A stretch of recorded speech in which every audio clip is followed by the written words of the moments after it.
I got invited to speak at an event, a mastermind hosted by Jeremy Pogue, whom I've been working with for a little bit over a year now.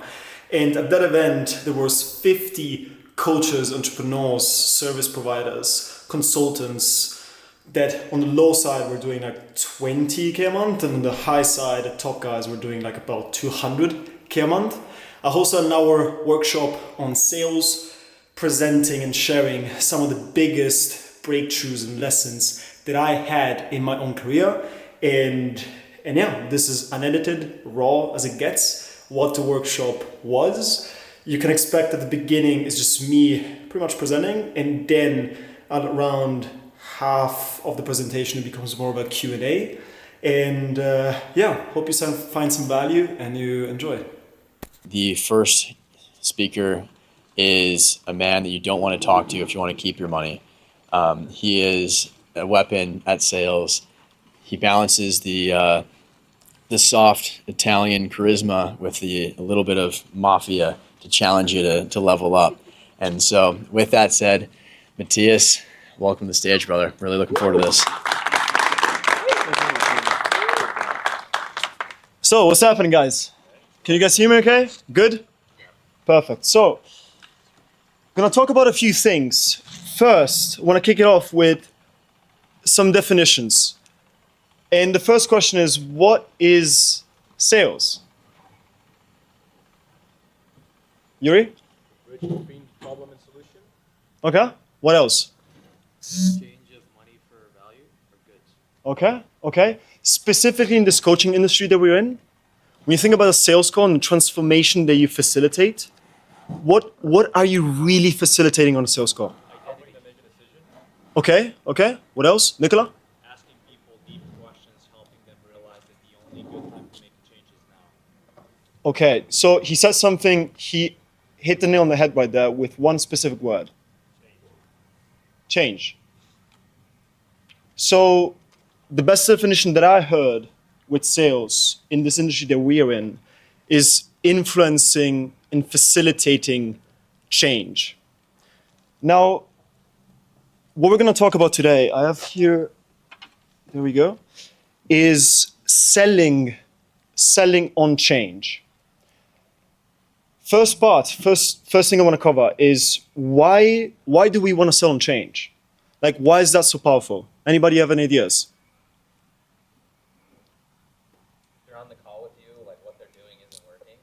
Yeah. Need to make a change. But why would you prefer to sell on change and have that as the leverage point and have that as the thing that you touch rather than selling on features or this thing or that thing?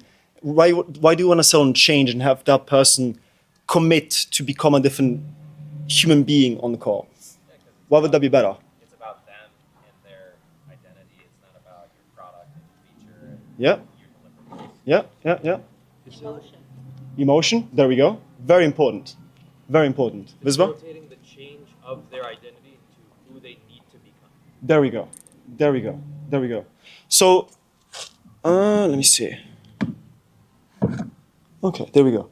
So, first reason we want to, in my opinion, selling on change is one of the most powerful things that you can do on a sales call is leverage, right? Because like, Zach, why do you do discovery? Like, why do you have a discovery in your process? To build leverage, to know exactly what to pitch, and also to hold them accountable. Right. to making a change. Right, there we go. Because like,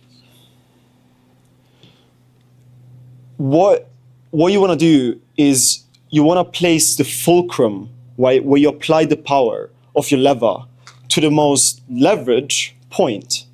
And the most leverage point when you want to influence change, you want to influence behavior and get somebody to commit on taking a leap right there and then. It's, I don't know, have you guys ever heard of Maslow's hierarchy of needs? Yeah? What is at the top of the hierarchy? One level beyond? One layer down? No? It's identity. So if you guys, like on a sales call, you can speak and you can move people with their identity, they'll create much more leverage and more internal tension to act in a certain manner and take some sort of action, rather than if you just pitched, if you just had a standard discovery, you don't talk, you don't really go deep, and you don't get somebody, and you don't talk to the identity, you don't talk to that change you need to make. So that's the first reason. Does that make sense? Yeah? So second reason is to prevent objections. Let me ask you this, guys. What do you guys think is an objection? Resistance to change. Resistance to change, yeah?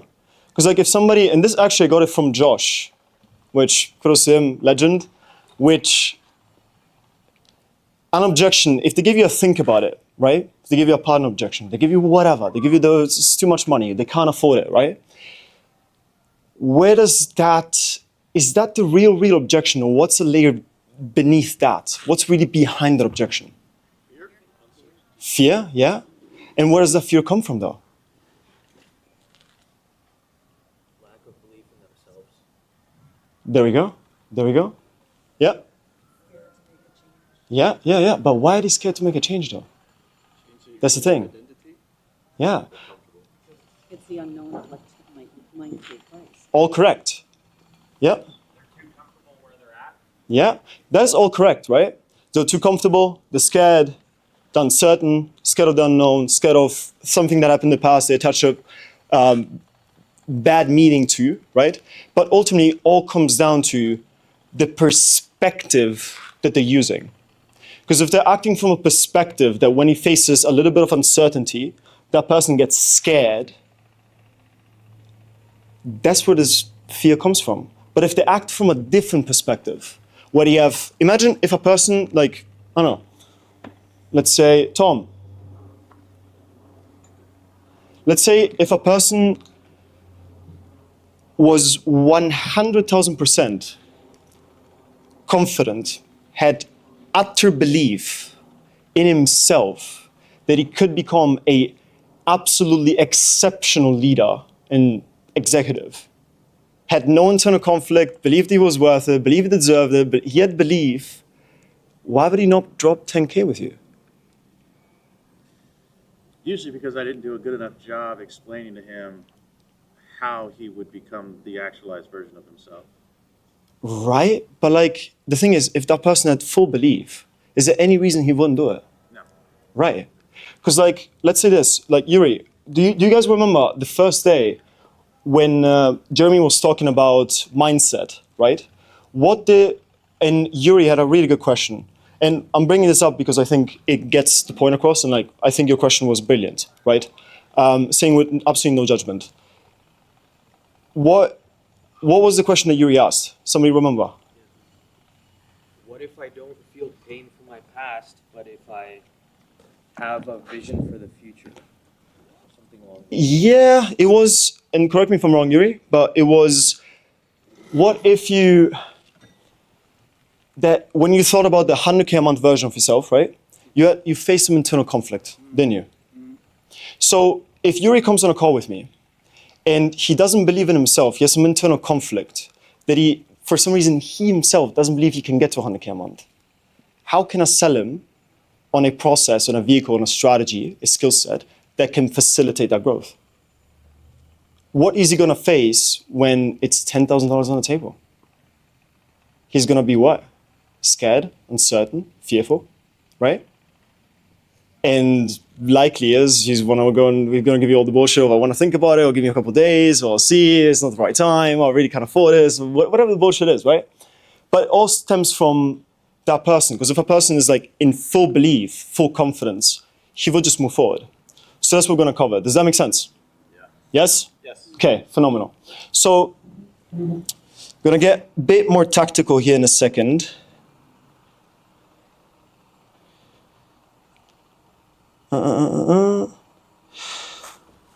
So let's apply this, right?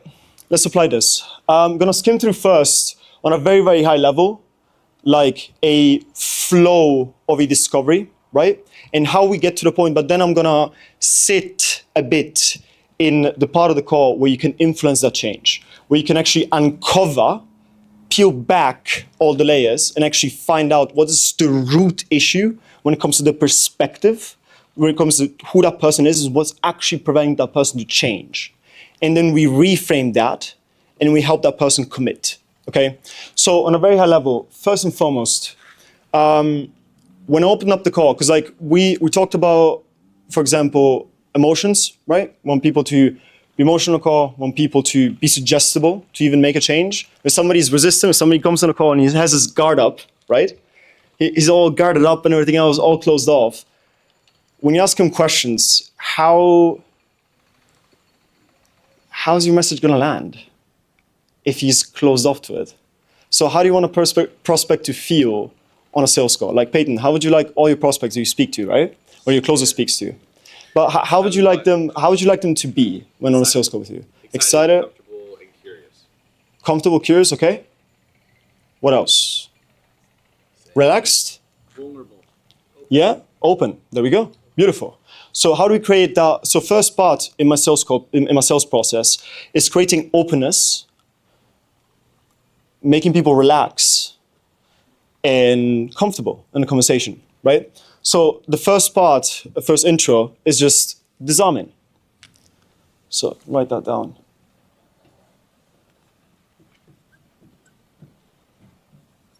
So disarm, right? How can you guys disarm? For example, I'm gonna just skim through this very, very quick because I wanna get to the meat and potatoes of things. So for example, you open a call and you're like, hey, can you hear me? Can you see me all right? Like, good, handsome smile on your face, right? And just like, let them feel relaxed. Hey, can you hear me? Can you see me all right? All good? Yeah, fantastic. How was the video Jeremy sent you over? You didn't get bored to death, did you? So it's a little bit of like, oh, what the fuck? It's like a little bit of like, maybe a little bit of a laugh from the other person. It's like, oh, that person's cool. Okay, all good, right? And just like be really yourself on the first 30-second minute of the call. Really relax yourself, open yourself, and just be you, right? And then you jump into it. Whatever the question you guys ask. What got you on the call? What are you looking for? What's the biggest reason here to? Whatever the fuck it is, right? And then the first part of the call, we go into it, and we want to build a gap, right? You guys are all familiar with what a gap is, I imagine. So we want to build a gap. We want to get clarity on where that person is at right now and where he wants to go, right?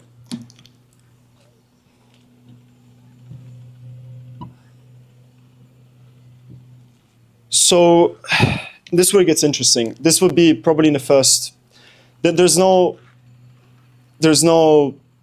rule or anything, right? It's a flow, it's art, it's a dance. But just to give clarity, it's like you get a gap in the first 3-5 minutes.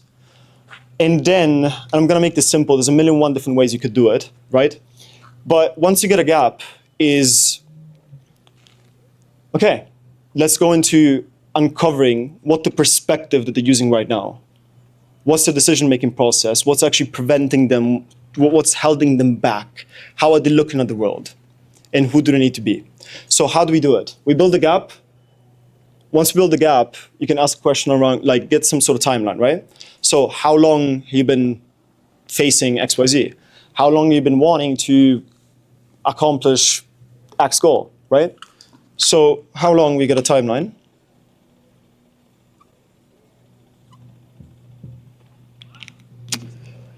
Once we have that, and the how long is pretty important because it will give us context.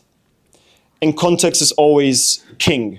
Because if you have context, you can communicate more efficiently, more precisely. So once we have that long, let's say a person is like, okay, it's been 2 years that this gap has been in place, right? So now, what do we ask? We wanna see what this line right here, what it is. Like, what are they missing? I'm asking, like, what's missing? Like, or what's missing, or what's preventing you from being at 100K a month already? And even if you hear the language, to go a little nerdy on it.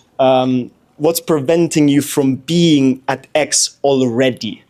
There's a presupposition in the question that you ask where that person could be at X already right now. So that in itself is like, what the fuck are you doing wrong, right? So what's missing? What's preventing you from being there already? And then, depending, of course, on your guys' offer, but what do we want to get them to admit there? Anybody has any intuitions on that? What do we want them to admit? I try to push them to admit that they can't do it without our help. There we go. Very good. Darina? Yeah? Taking ownership of the fact that they're not where they want to be. Yeah? Absolutely, right? It's like, and this is, I mean, we'll hit the nail too, is like, throughout this entire process, by the way, if you hear language that is not congruent with who they need to be to get to that goal, you want to challenge that. Let's say, for example, if I ask, whoever, I ask you, Alvin, I ask you, like, okay, what do you really want to accomplish, right? And you tell me, well, it would be, I would like to make 50K a month. Would like to make 50K a month? Or, if I could lose 20 pounds, oh, that'd be amazing. If? Where's the if come from? Like, did you hear that? Right? So that's all, like, you're gonna hear throughout the process language where you gotta be very, like, listening very carefully to, are people externalizing, putting blame on things that are external to them, not taking ownership? Are they uncertain from the language? If, I would, yeah, probably, yeah, I like, I think, right? All that sort of stuff. And that's all gonna give you clues to the perspective you're using right now, right? Does that make any sense? Or is it confusing? Good? Yuri? I have one question on like the timeline. I had that before, but I had quite a few people go like, oh, I'm just gonna like launch this new offer, or I just started a couple months ago, and then I feel like I lose a lot of leverage. For example, it's like 2 years. Yep. Then obviously like it's not great. You've been doing this for 2 years, but some people go like, oh, I just started like a month ago, and I'm kind of trying things out. How would you handle that? I would say there is, what did I say about context? Sorry. What did I say about context? Context is king. There we go. So, okay, that person, he could tell you right now that he's, oh yeah, I just started this offer a month ago. No. But like, how long have you been facing pain? How long have you been wanting goal for? It's not how long you've been running the offer. I don't care. You could have been running 3 businesses before that, and it's been 2 years that you've been working on your 9 to 5. It's been 2 years that you're stuck and you want to do something different, but you've done nothing about it. And now you started this new offer, and he's being delusional about the fact that this time is going to be different or whatever the fuck, right? And so that would be a matter of, in my opinion, of course, it's context dependent. Like, we'd have to look at the call, whatever. But most likely is the how long wasn't framed properly. It's not, okay, how long have you been running this offer for? Oh, it's been a month. No. How long have you been wanting to get to 10K a month for and have freedom and leave a job? It's different. Yeah. See the difference? Yeah. Okay. I add one thing that goes on top of that. Absolutely. So like you talked about sales is about change. Yes. Totally agree. So usually to kind of couple with Absolutely. looking at the catalyst, because that's what requires change, right? So a question that I usually double down on how long is what shifted recently that makes now a good time to X. Right? Yeah. And there is more presuppositions in there, but it actually pulls out the catalyst of why they're even entertaining Yeah. the call with you, so it grounds them in the now Yep. as well. Yeah, absolutely.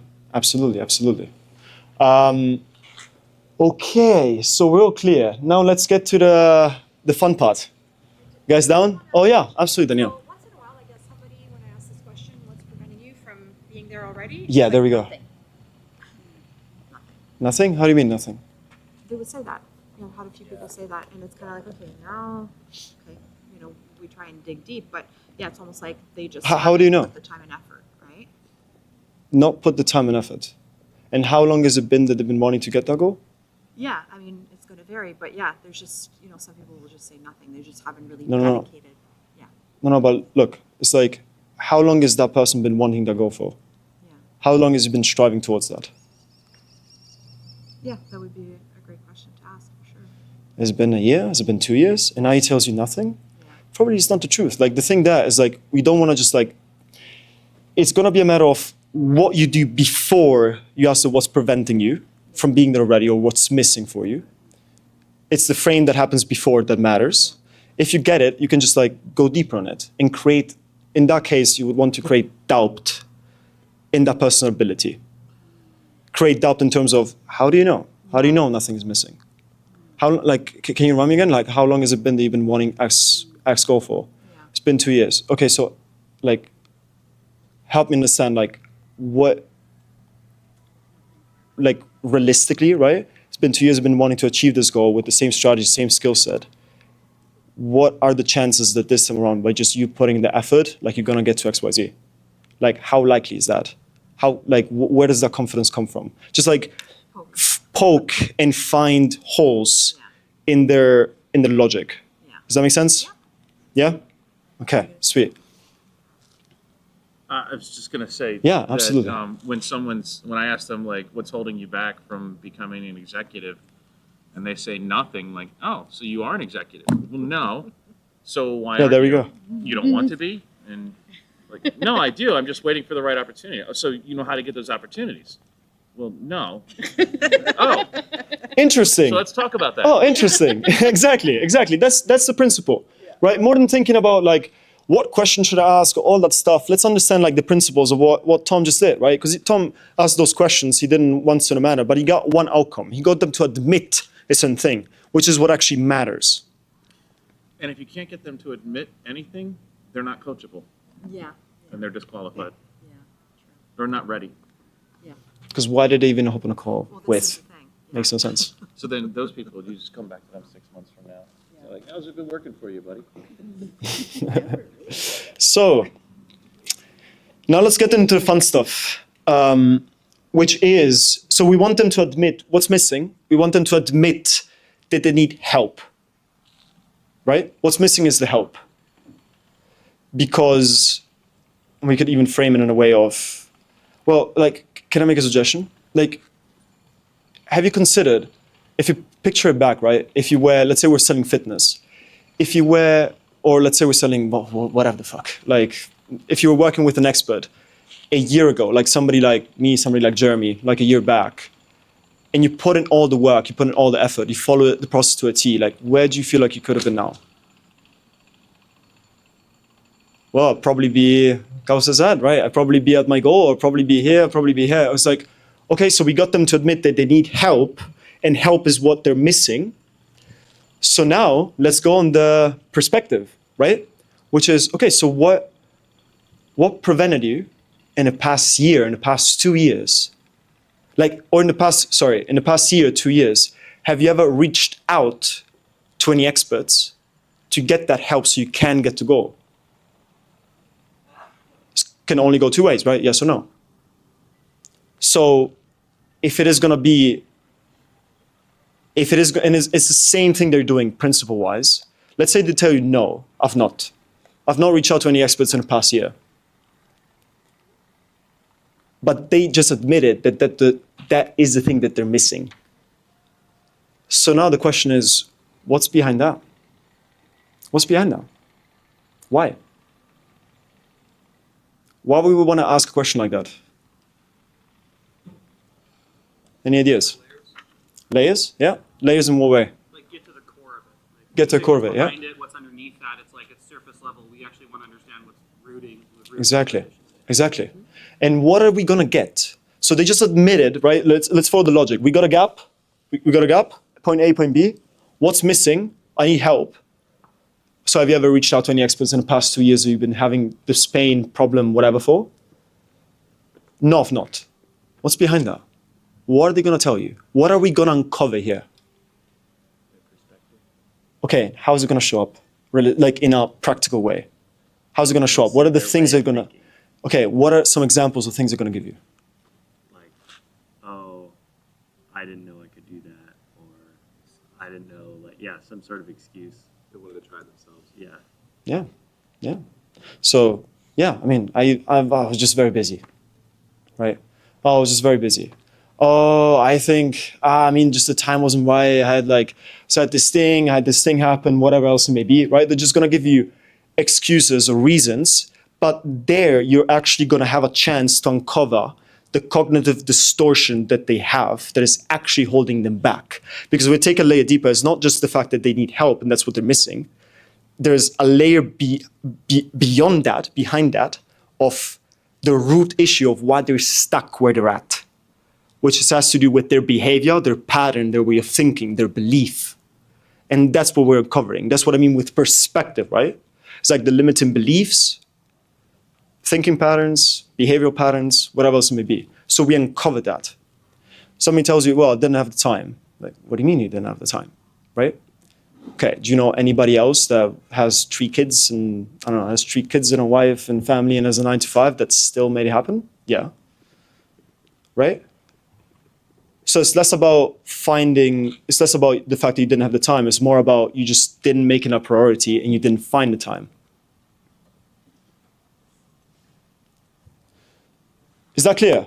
Is that making sense? Yeah? If you go the other route, like, yes, I have had help, do you go into like more the technical things why it didn't work? Yes.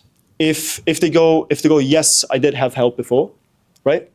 Then you wanna also that same principle in terms of you wanna unpack what happened, right? So they got help. What type of help did they get? How did it go?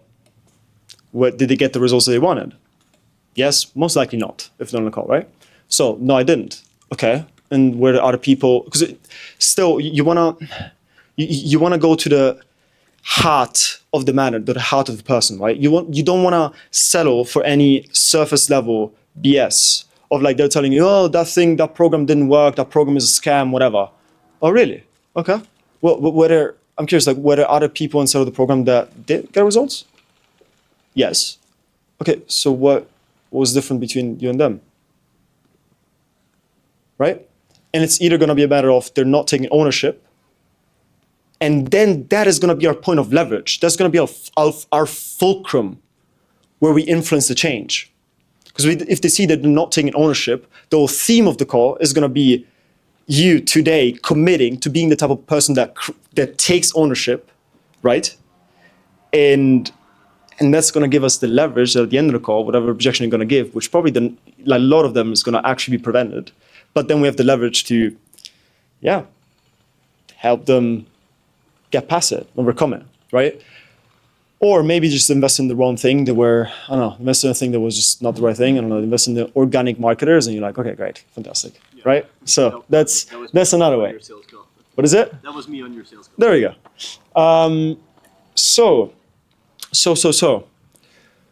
Now that we have the behavior, the pattern, the thinking that is holding them back, what do we want to do? What do we want to do?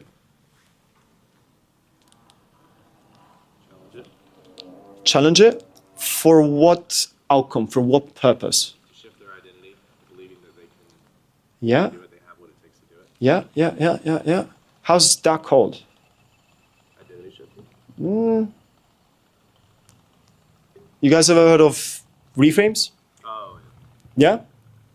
What is a reframe? shifting perspective. Shifting perspectives, yeah?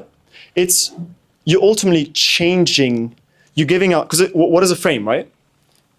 You got this frame, and the frame is the lens through which they interpret the world and through which they are assigning meaning to a certain experience, right? So we're changing the lens. We want to change the lens that they have right now, right? They have certain glasses for the past 2 years that has been holding them back, and now we want to change those glasses so you can see things differently and get to the outcome that they want. So we want to change the meaning. Does that make sense? Yeah? Okay. So we want to change the meaning, and that could be in the same capacity. It's less about this, it's more about X, right? Does X mean Y? Or what else could it mean, right? Or you can use analogies, you can use whatever. There's a million and one different things you could do. But you want to change the meaning of what if this, like, for example, let's say they were scared, right? They tell you, well, I was just like a little bit, so what prevented you? What's missing? Okay, what's behind your, have you ever reached out to any experts? No, I haven't. What's behind that? Well, I was just uncertain, I was just a little scared. Okay. So now it's the emotion. Now we want to reframe that fear, because the meaning they've they've attached to their fears, I feel scared, so I'm not going to do anything. Is that the most powerful meaning that a person can give to fear? Definitely not, is it? So now we normalize it, we change the meaning of the fear, right? And once we change the meaning, for example, on the let's make it simple, which is on the time example, right? Oh, I didn't have the time. Okay, so now we change the meaning. And it's not that you didn't have the time, it's more about that you didn't make it a priority. So telling yourself, so now this is the moment where everything collapses and we will create the change. You guys down? Good? Darina? Yeah?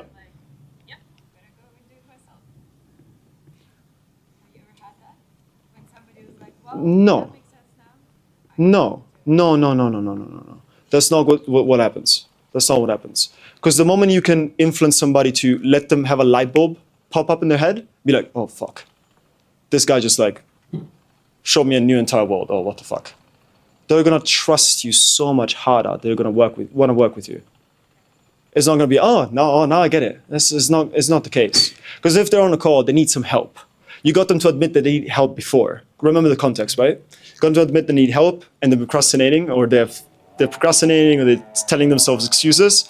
We reframe that. It's not about the time. It's about you not making a priority. So you telling yourself that you don't have the time, or you being scared and not doing anything about it and being held back by that fear, which is totally normal and everybody feels it. How beneficial has that really been? What are they going to say? It's not very beneficial, is it? Right? So now we change the meaning of it, and now let's let it all collapse into them committing, right? So now it's for the past year, and think about it, we have these lens, right, that we uncovered. For the past year, because of you being scared and not doing anything about it, not reaching out to any mentors, getting any sort of help, what have you lost?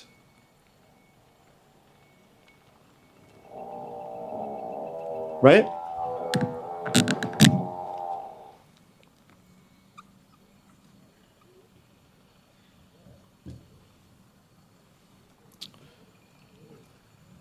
I can draw this properly.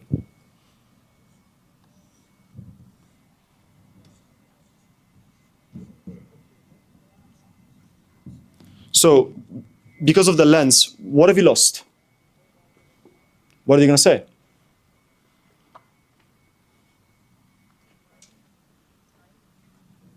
Yeah, but because you've lost time, what have you lost? Like, what have you actually left on the table?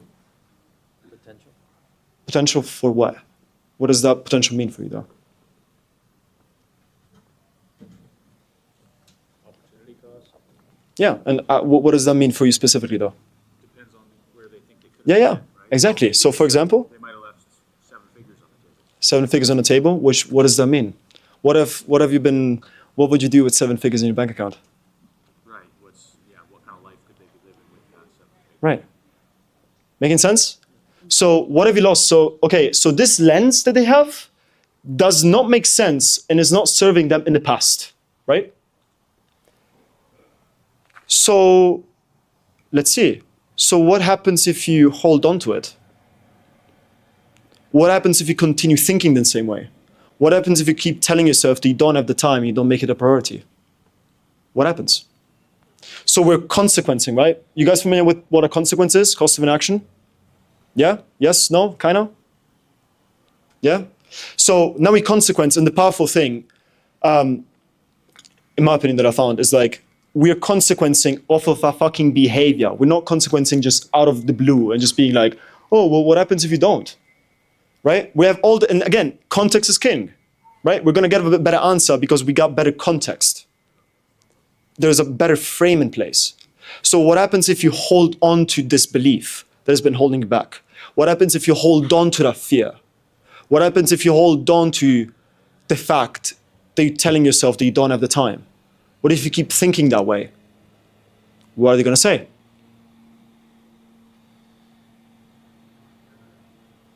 Well, yeah, same results. And what does that mean to have, for another year, the same results? Yeah.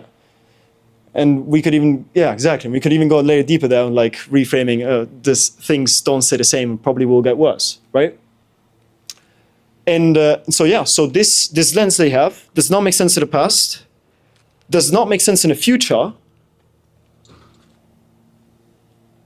So if some behavior doesn't make sense in the past and in the future, why would anybody continue using it? Right? This all comes from like also CBT, like cognitive behavioral therapy, stuff like that, like pretty deep gain there. But so it doesn't make sense in the past, doesn't make sense in the future.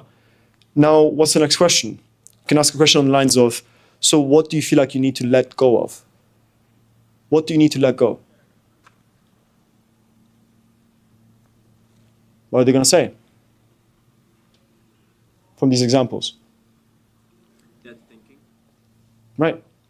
Yeah, I have to let go of, I mean, the excuse I've been telling myself and everything else. Why now, though? Right? See how everything is like a chain effect. Like everything, like it's smooth. Like everything goes into each other, right? It doesn't feel like it's a process of you interviewing somebody. It just feels like you're having a conversation and everything is just like one, like it's just all logical. Like everything is cause and effect, right? It's a chain effect.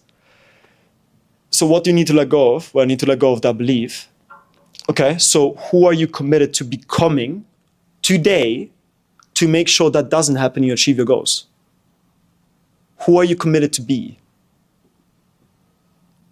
What are we leveraging right now on a question like that? We're asking, okay, what's your life going to look like when you make 10K a month? Oh, I'm going to have a Porsche. I'm going to have a, whatever the fuck, Porsche 10K, hope not.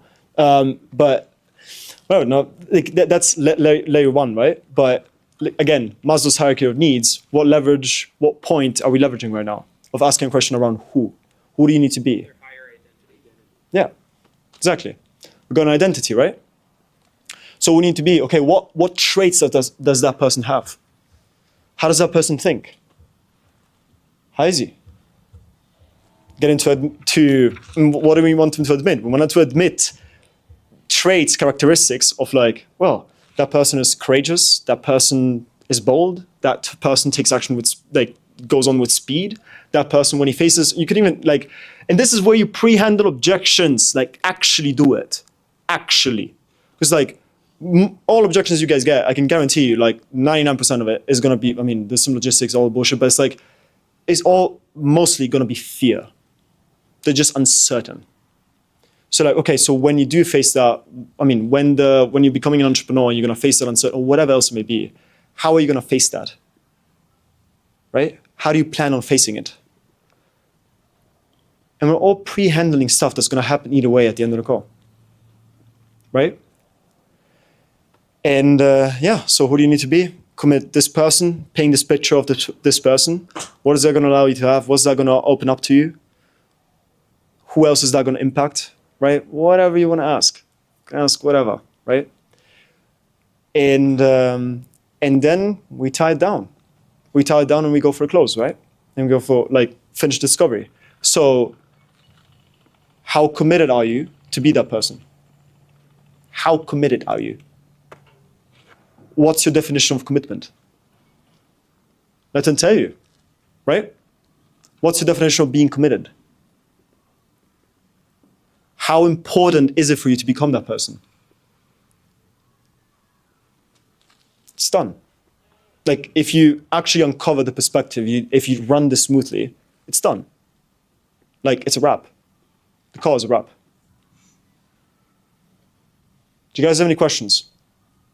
Yuri. Do you feel there's a difference between selling B2B and B2C? I feel this is rather emotional.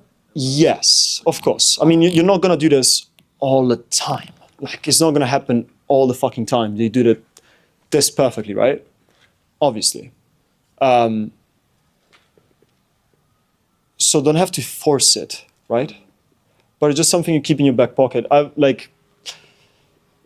You're also not helping, if you're helping business owners making 100, 200K a month, it's one thing, right?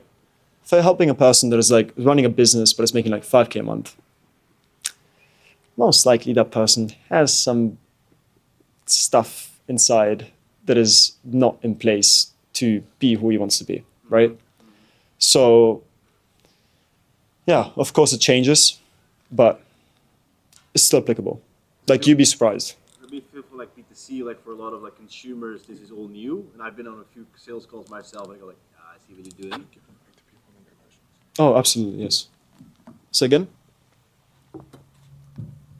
Yeah, so I was saying for maybe like B2C, I can imagine that for a lot of consumers, they're absolutely unaware about this. And I've been on a few sales calls myself where I go like, yeah, I have the same script, bro. Like I see what you're doing here. So how do you find like the nuance between picking this or being a little bit more less emotional, I guess, with the questions? Okay. So it's going to be a matter of how good you are, right? So again, we want to have people be open on a call, not be closed off, not be like, oh, I'm in a sales process, right? Because that's, so you don't want to trigger that.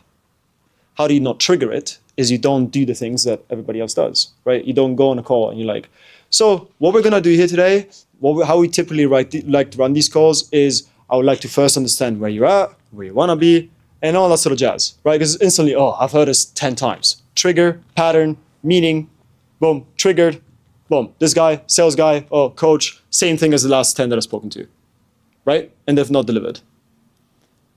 So you want to not do any of that, and you want to keep the conversation real casual. Like the more casual, the more effortless it feels. And it's going to come with reps, of course, the better. Like you don't want to make it feel salesy. And this could be very smooth. Like now it feels heavy, but it doesn't have to be. Because like if we just talked, if you're selling B2B, right? If you talk for like, what I would do is like the first part is go more on logic, you could say, but like more so specifically the business. What's the problem with the business? What's causing that? What they have in place right now to fix it? Whether they have the way of fixing it from, or like what do you have? What's the strategy they have in place right now? What does the strategy look like specifically? How are they implementing that strategy? Create doubt and have a whole conversation about numbers, about the business and everything else, right? But then it comes to a point where you can just be very smooth about it. All right, because like, okay, and how's it been affecting you, right? How's it like just out of, it's like, oh, how long have you been facing this problem for? You don't have the leads, the business has been inconsistent. How long has it been going on for? It's been going on for the past 3 months. Oh, really? How's that been affecting you? Real smooth, like real casual, right? You don't have to go super deep every single time, right? But you can still do it. Yep. It's the exact same principles too, because he literally does this for all of our clients, B2B, on basically every call. And people that are doing 5K a month, and we've also sold people that are doing 100K a month. And it's the same principle overall. And so I think when you really nail that, just like kind of how he said it, it applies there, like very universally. And with that too, I've also noticed that like a lot of the times, like the more established business owners are like really deeply rooted in like an identity because there's done so much work to get to this stage, but sometimes it can actually keep them stuck. And so they're really like deeply rooted with like stubbornness and like this like kind of like what Dan said, like suspended delusion, where like they think things are going well and they keep telling themselves that story, but then they're actually not. And so that's where this is really, really important to actually go like very deep in that, because it lives way deeper inside. You got to peel back the layers of the onion, and like the root is, there's many more layers on top of that, I find too. So, yeah. Spot on. You uncover it's the same thing that we're talking about, like at the time, what was it? I don't know if yours, Dan, talking about like we all have a story that we're telling ourselves, right? Same thing. Like this is the story. The story is for the past year, oh, I was busy. I didn't have the time. Oh, I was scared. I don't know. That's the story, right? So we change the story. Same way with a business owner is like, oh yeah, everything is amazing, bum, bum, bum. Okay, that's the story we've been telling ourselves. Let's see the truth. See numbers. Let's see like what are you actually doing, and like just create doubt in that person, create internal tension that way. Does that make sense? Makes sense. One more quick follow-up question. You Go mentioned for it.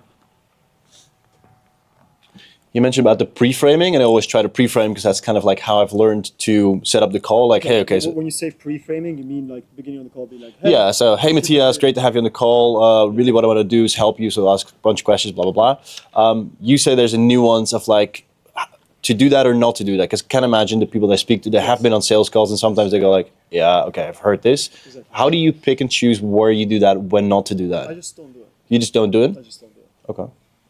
Fair enough.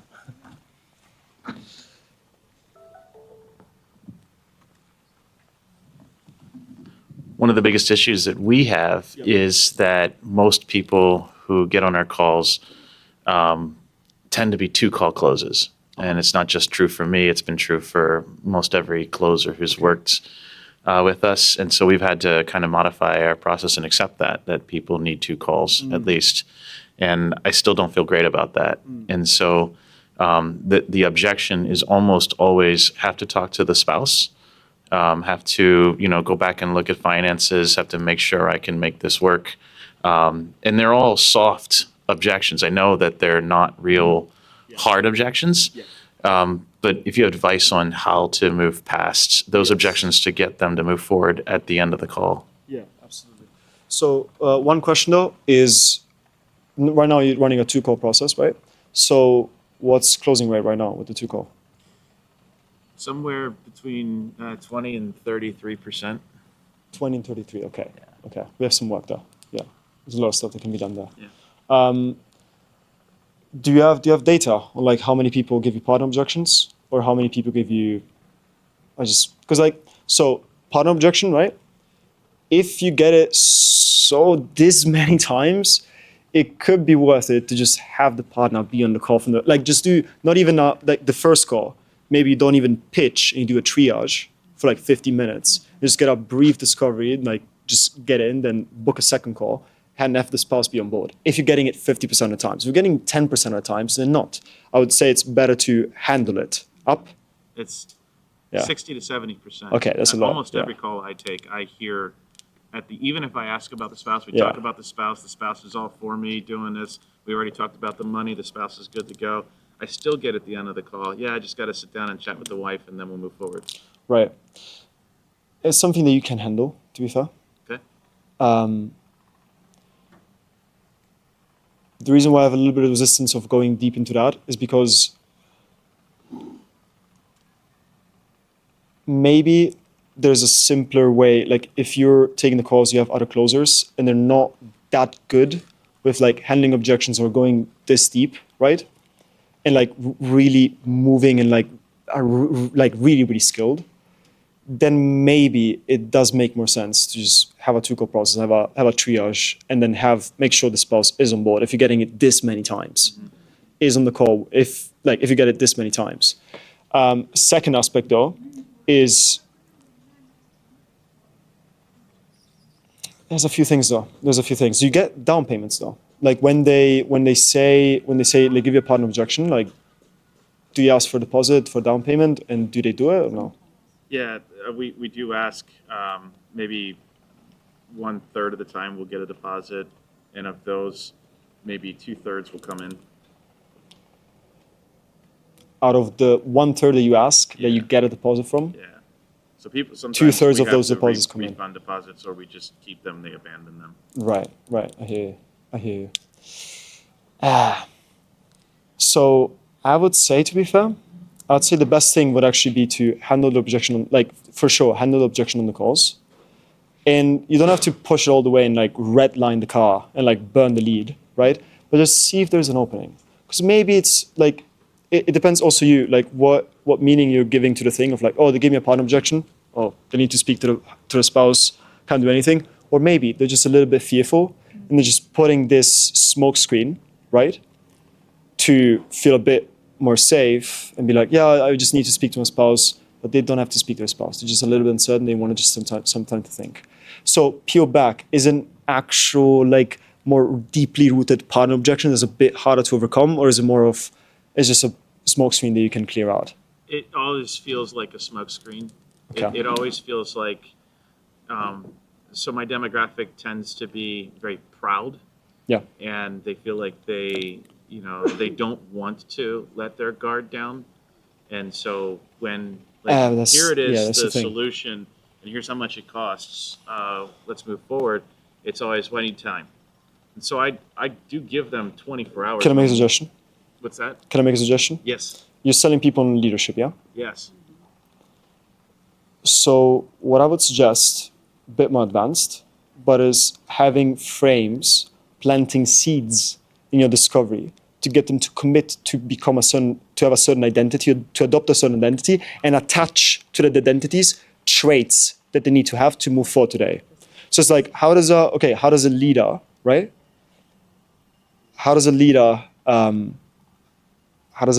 make decisions? Does he act with speed? Is he decisive, or is he just uncertain? Does he need to ask anyone else for permission? And again, create that internal tension that way. I like the idea of doing that through the call because we do anchor on decisiveness as one of the 3 key traits for an executive. And I mentioned that at the end of the call, when they want a week, they get 24 hours because I'm like, you have to be decisive. But maybe I'm even being too lenient with that. Too lenient, yeah. Earlier in the call, if I'm saying, look, executives are decisive. Do you feel like you're that kind of person? Can you be decisive? Because if you can't, then maybe this isn't right for you. But that's where that comes into play, right? Of what have you reached out to any experts before? No, I haven't. Yes, I haven't. Let's uncover what's their decision-making process right now. How have they been making decisions? Do they have a story and a timeline of them procrastinating and actually not making any changes and just being the same role for the past 10 years? Because if that's the case, it's not a decision they would have to wait. It's like, okay, do you believe, partner side, whatever, or fine, do you believe this can get you to X, Y, Z? Yes, I do. Why do you believe that way? What do you feel would help you the most? Okay, and what would that allow you to do, right? What would I open up for you? Well, allow me to do this, X, Y, Z, and A, B, and C. So it's like, if they believe that your program can get them to become the leader and the executive that they want to be, right? And they've been wanting to make this change for 2 years, it's not even thinking about your program. They're just scared of making that leap, of making the change. Yeah. So I think I would invite you to come out of a place of reframe yourself a little bit in terms of come from a place of actual service and help. Whereas you're not doing a service by giving them 24 hours and letting them stay stuck in the same story. Need to speak to her spouse, it's fine. Hey, if you need to speak to your spouse and you're gonna put down 10K, take on the responsibility. There's a lot of things you could do. You can insert frames of one that maybe you guys know, but in the sales spaces now gets nauseating how many times it gets heard. You know what I'm talking about. Of having frames. Okay, have you ever? Can I make a suggestion? Have you ever heard of saying that heavy is the head that wears the crown? Yes. Yeah. What do you think it means? It means it's tough to be on top. Okay. Because when it comes to you becoming that leader, you becoming that executive, on whose shoulders is that? It's on yours. Because who's gonna put in the work? You are. So, can I say something without you getting upset? Yeah. If it's your responsibility, and you believe that this can get you to that place, how is it fair to put that weight and that responsibility on your wife's shoulders when she's not going to be the one putting the work or not going to be the one committing to make this change and become that leader? Not saying she cannot lend an ear at it, but how is it fair to put the responsibility on her? That's a good question. Because the version of yourself that is that leader, that is that executive, that makes decisions quickly and is decisive, acts with courage. When he faces uncertainties, just moves forward with conviction. What does that person tell you to do right here, right now? What do they say? Yeah. And why would he tell you to do it? Okay, so who am I speaking to? Which version of you am I speaking to? I like that. Yeah. So where do you want to go from here? Right? So, yeah, that's what I would suggest. And then I need to look at my finances and all that stuff. Yes. That I would not, zero chance. I'm letting them off the call because they need to check their finances. Zero chance. Josh, absolutely. Thank you. There's one button that I'd push for that specific problem with the partner, which I think like we focused a lot there on the program can get you there, the type of person that you're becoming. One button that you can really push in that type of situation is capability. Do you feel like, program aside, us aside, everything else aside, do you feel like you're capable of following our process, finding the opportunities, getting the job, and then keeping it? Everything else aside. And then when you ask that, like that will once they realize, okay, I believe the program can get me there. I see the identity that I need to become, and internally I am capable of doing that, and I believe that. That removes, I find it probably about 80% of the situation is that removes like so much of the internal resistance that they just haven't realized, that they haven't even asked themselves, fuck, do I feel like I'm actually internally capable of doing this? Because what are you doing by that? Like you're shifting the focus. Yeah, shifting their belief, and their perspective. And it's all, because it all comes down to what you were talking about earlier, which is the buying pocket, right? Like how far do they feel they can get by themselves? And then when they have these features and benefits of our program, how far with those do they feel like they're capable of going? And the fundamental foundation of that is everything else aside. Forget me, forget the program, forget influencer. Do you internally feel like you have the capability of actually being able to achieve that? And that unlocks serious shit. Yeah, beautiful. I have a question. So in discovery, you can ask about a partner, right? And kind of when you get to the close, you can be like, okay, well, you said you don't need to talk to a partner, right? So, okay, well, maybe not the best way, but just giving you an idea. But for financial, so how do you really call them? Well, what just Tom said, right? So, I just need to look at my financials. So how you call them out on that kind of bullshit, right? Like, I just need to look at my financials. So because partner, I kind of understand, maybe we need to talk about it. But financial is like, okay, how do you go deep in that? How do you reframe that? How do you think you can? What do you think you're going to do? Think principle level. What do you want to do? Well, I want to understand, like, what does he mean by that? Like, is this just a matter of looking in the bank account and realizing how much money he has? Like, can we just take 2 minutes and just do that? That's it? Can I be a sales coach now? Yeah, can be a sales coach. There we go. Like, don't need to overthink, have this, like, crazy or, like, new fancy reframe, fancy garbaggio, fancy dance.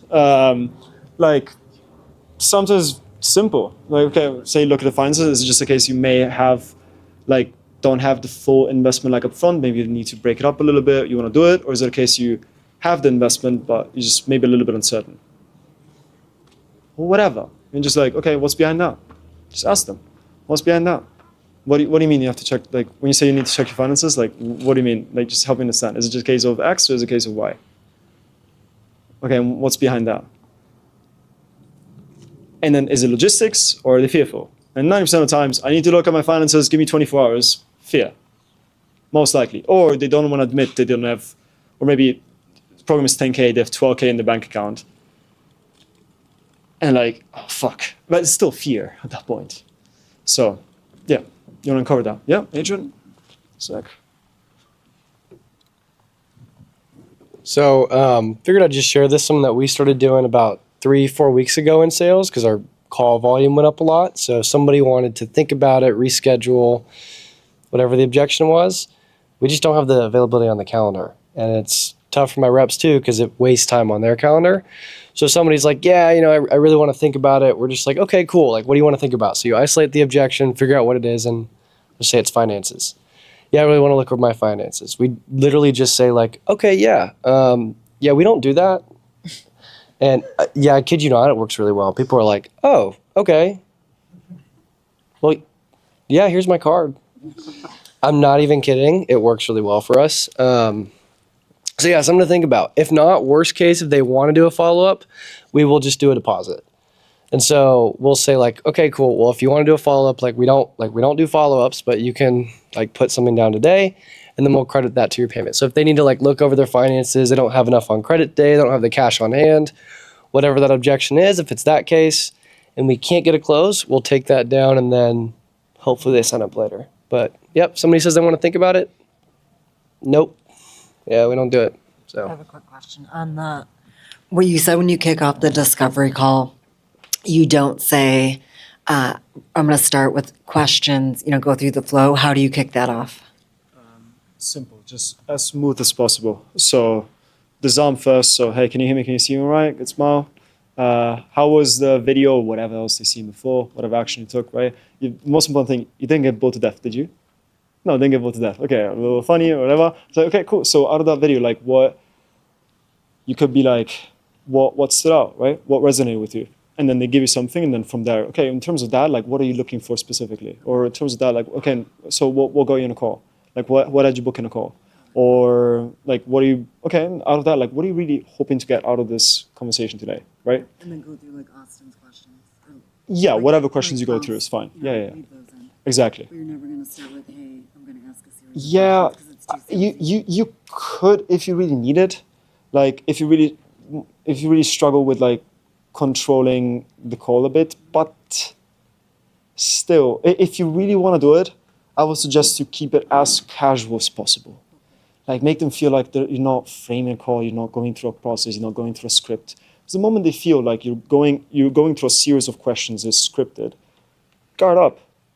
And I've been on the other side of it. I'm like, I know this is a sales call. But Yeah, it's like right? So you don't want to create that. You want to be as smooth as you can. Even the questions you ask, one very good gold nugget is you want to tie into, at every single point, the language and what they told you before, and tie it into the next question, right? So I'd say, what stood out? What really stood out is, say Jeremy, right? Oh, is Jeremy's marketing strategy and XYZ or the ads. Okay, in terms of the marketing strategy and the ads, like what are you really looking, do you see? Because like that makes it smooth. That makes it feel like it's not a thing that I've done 1,000 times. Or that's like always the same. It's like it's personal. Because the language is, I'm using in my question, I'm tying it to their language all the time. That's context. Right? Yeah, that's it. So keep it as casual as possible. Like just do it as you would do with a friend. Oh, but by the way, what I want to do today is like just XYZ and XYZ and A, B, and C. And yeah, sounds good? Okay, cool. So can I ask you, just real casual. Okay? Make sense? Yep. Beautiful. Sorry, that's yeah. I think when it comes to objections, a big thing you can do is actually you can have them pre-handled prior to the call. So something we do is on the application, because they'll probably share some of their pain points or what they're looking for or what they're looking to solve. So based on what they say and what their pain points are, for ours, it's certain symptoms people deal with. So we know what their pain points are. We send them case studies of people with those exact symptoms and screenshots of wins from previous clients, but also roadblocks they have. So if, for example, for our people, if they tried 100 different supplements that didn't work and medications and they've seen 30 different doctors, we have people who also walked that exact path and were successful before. So the pre-call is so important for us because we rarely get objections on calls. But also we have something called like a diagnostic assessment. You guys can call it a strategy call if it's B2B. But basically we have them share their top 3 symptoms and also the top 3 roadblocks that's stopping them from recovering. And we'll see patterns. They'll always say the same thing, like, oh, I don't have a personal plan.